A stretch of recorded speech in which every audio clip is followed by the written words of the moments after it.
to som náhodne vymyslela melódiu v sprche ináč. Priznám.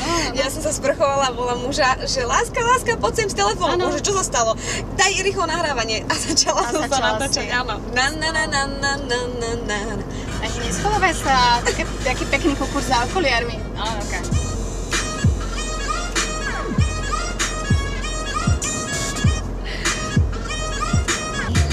Armáda. Spievaj.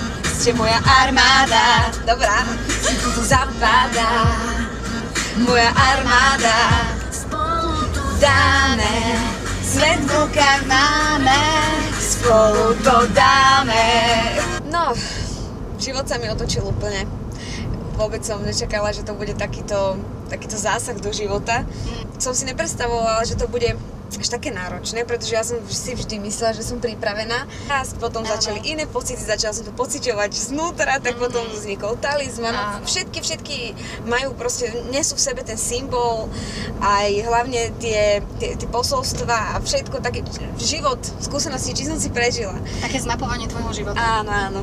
Tak. To, že som matka a ja tam cítim ten odkaz tej matky, že sa akoby musíš trochu obetovať, niečo sa zrieť, lebo chceš byť dobrou mamou.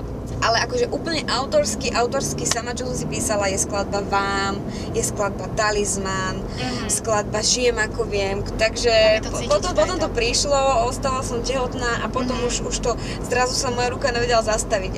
Slzičky vyleteli, to som sa tam tak našla.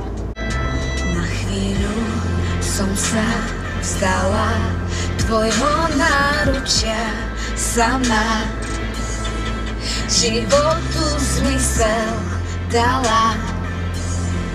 Nechápeš, že som mama. Ty kokos. Ale čau! Čau, Mirka. Ja vystupujem.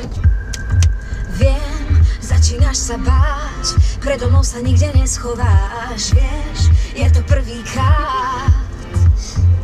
Dostanem ťa rýchlo, dostanem ťa, zmier sa s tým, som na love, zakrádam sa ako dým. Ale ideš refrén, ideš. Beriem, čo príde. Nesuj za mi. Akože ja sa z tohto teším, to je super, len on zajtra si to schytá. A toto akože, ja umrem proste. To je podľa mňa úžasné.